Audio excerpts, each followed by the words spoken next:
Hello everyone, welcome back to our channel Dairy Pathshala, your one-stop solution for all the questions related to dairy science and technology.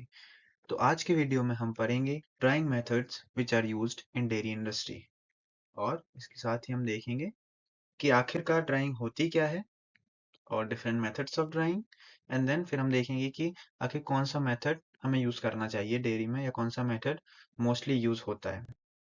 तो पहले हम देखेंगे कि drawing होती क्या है और ड्राइंग हमें क्यों करनी है। So drying, a process as a whole, has to involve the generation of vapor on and within the moist material being dried and the transport of water phases outwards of the material. तो basically क्या है कि जिस भी material को हमें dry करना है उसमें मॉइस्चर होगा दो जगह पर, सरफेस में और प्रोडक्ट के अंदर। तो अगर हमें इस प्रोडक्ट को ड्राई करना है तो उसका बेसिक प्रिंसिपल है कि हमें वेपर जनरेट्स करनी है और उस जब भी वेपर जनरेट होगी तो because of the concentration difference जो भी वेपर है थ्रू द प्रोडक्ट एनवायरनमेंट में जाएगी और मॉइस्चर प्रोडक्ट से चला जाएगा और प्रोडक्ट ड्राई हो जाएगा। और with the time as drying proceeds, क्योंकि मॉइस्चर रिलीज हो रहा है तो प्रोडक्ट का वेट भी घट जाएगा। तो this is what basically drying of a product means. और हम ये क्यों करते हैं?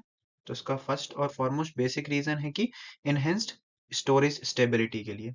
फॉर एग्जांपल हमें पता है कि फूड, कोई भी फूड हो, एक बायोडिग्रेडेबल प्रोडक्ट है, बहुत ही पेरिशेबल होता है। और मिल्क इंडस्ट्री की बात करें तो मिल्क हम सबको पता है इसकी शेल्फ लाइफ ज्यादा नहीं होती है। तो हमें इसकी स्टोरेज स्टेबिलिटी बढ़ानी है तो हमें इसका मॉइस्चर हटाना पड़ेगा। That's why we choose drying. Secondary, preservation of nutritional and functional properties. अगर हम चाहते हैं कि different functional properties because of different components of milk, जैसे कि प्रोटीन्स हो गए या फिर फैट्स हो गए, अगर वो प्रिजर्व रहें तो हम ड्राइंग को चूज करेंगे।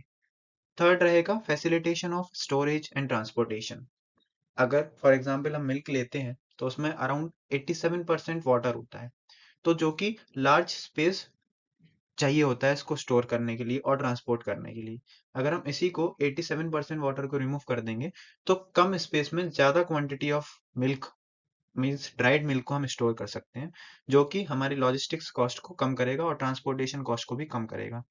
And then to increase the versatility in applications, तो हम लिक्विड मिल्क को कुछ ही जगहों पर यूज कर सकते हैं जबकि हम ड्राइड मिल्क को कई जगहों पर यूज कर सकते हैं।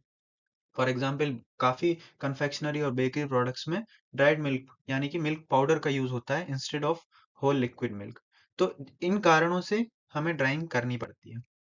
अब डिफरेंट मेथड्स ऑफ ड्राइंग होते हैं, जैसे कि drum drying, spray drying and freeze drying which is also called as lyophilization. तो हम एक एक मेथड को एक एक करके देखेंगे कि ड्रम ड्राइंग, स्प्रे ड्राइंग और फ्रीज ड्राइंग आखिर होता क्या है। तो सबसे पहले हम देखेंगे क्या, ड्रम ड्राइंग। तो ड्रम ड्राइंग जो है तीन स्टेप्स में बेसिकली होती है। पहला स्टेप होता है फीडिंग, दूसरा स्टेप होता है ड्राइंग और तीसरा स्टेप होता है स्क्रैपिंग। तो हम देखेंगे with the help of diagram कि ये प्रोसेस कैसे होती है। Before going to the diagram, I like to tell you that drum dryers जो होते हैं वो तीन प्रकार के होते हैं, single drum dryer, double drum dryer और twin drum dryer. Single drum dryer जैसे कि नाम से ही पता चल रहा है कि एक ड्रम उसमें यूज होगा। डबल ड्रम ड्रायर और ट्विन ड्रम ड्रायर में दो ड्रम्स यूज होंगे, लेकिन उसमें जो रोटेशन ऑफ द ड्रम है वो वेरी करेगा। जैसे कि डबल ड्रम ड्रायर में जो रोटेशन होगा वो सेम डायरेक्शन में होगा, यानी कि दोनों ड्रम्स एक दूसरे की तरफ रोटेट करेंगे। और ट्विन ड्रम ड्रायर में इसका उल्टा होता है कि वो ऑपोजिट डायरेक्शन में रोटेट करते हैं।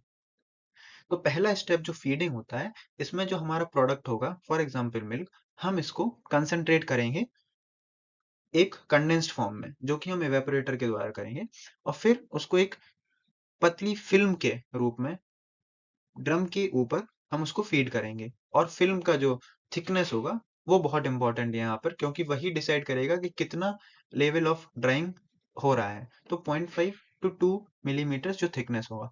और इस केस में डबल ड्रम टायर के केस में वो थिकनेस डिसाइड होगा because of the distance between the two drum tyres. तो इन दो ड्रम्स के बीच में जितना डिस्टेंस होगा उससे डिसाइड होगा कि कितनी थिकनेस होगी उस फिल्म की। और फिल्म की थिकनेस डिसाइड करेगी कि ड्राइंग की आपकी एफिशिएंसी क्या है। क्यों? क्योंकि अगर बहुत ही थिन लेयर बन गई तो प्रोडक्ट बर्न हो सकता है, बहुत ही थिक लेयर बन गई तो इनसफिशिएंट ड्राइंग हो सकती है।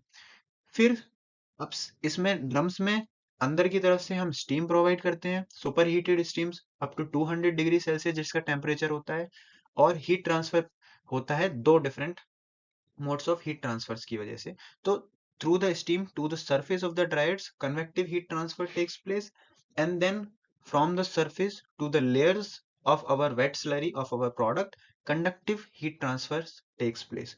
Or when the drum rotates, so the product become dries because product is directly in contact with the heated surface.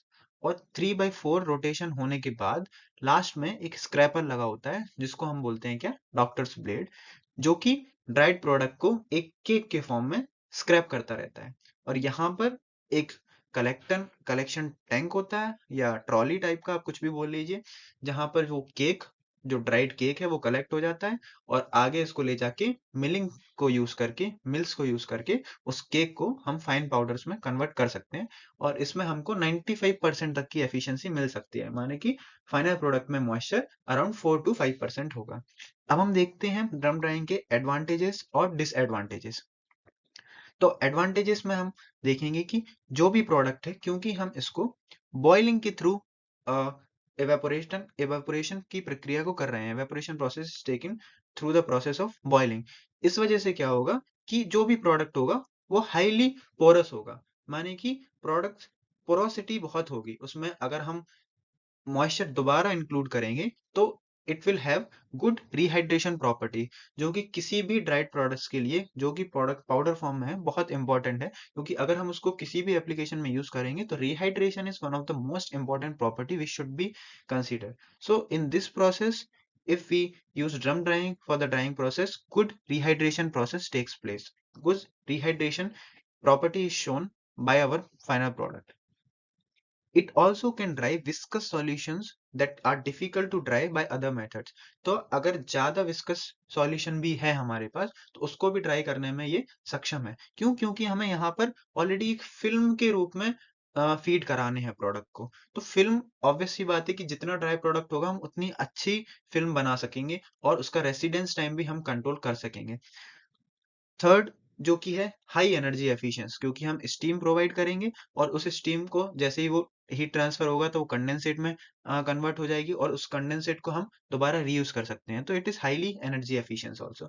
और अगर हम सारे प्रोसीजर्स को अच्छे से निभाते हैं तो it can be also clean and hygienic process, जो कि एक बहुत इंपॉर्टेंट एस्पेक्ट होता है किसी भी फूड प्रोसेसिंग में।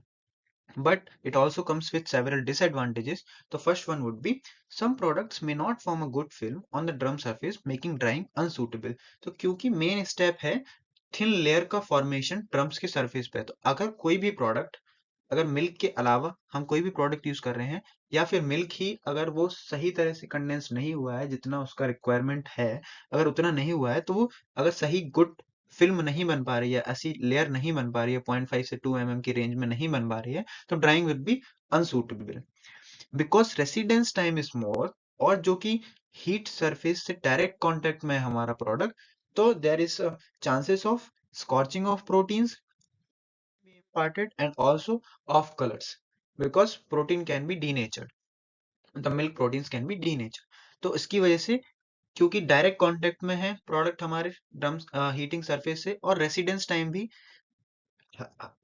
we can control the residence time because because of the rotation of the drums। तो अगर रोटेशन फास्ट होगा ड्रम्स का तो रेसिडेंस टाइम कम होगा, और रोटेशन स्लो होगा तो रेसिडेंस टाइम ज्यादा होगा। बट फिर भी चूंकि डायरेक्ट कांटेक्ट में है प्रोडक्ट हीटिंग सरफेस के, तो ये सब चांसेस होने के ज्यादा होते हैं।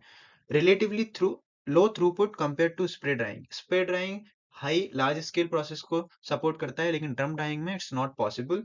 तो it can be time taking when considered a certain volume of product, and high cost of changing drum surface due to precision machining। क्योंकि अगर if we need to change the machine, we change the drum surface, we need to uh, incur high cost because it requires precision machining in designing of these drum surfaces. To control the heat transfer rate, we need to precisely design the drum surface. That's why it can be highly costly sometimes। तो इसी के साथ हम इस video को and करेंगे। तो इस वीडियो में हमने देखा कि ड्राइंग हमें क्यों करनी है and one of the most prominent method of drying which is drum drying. And next video में हम देखेंगे other methods of drying which would be freeze drying. तो अभी के लिए इतना ही, मिलते हैं नेक्स्ट वीडियो में।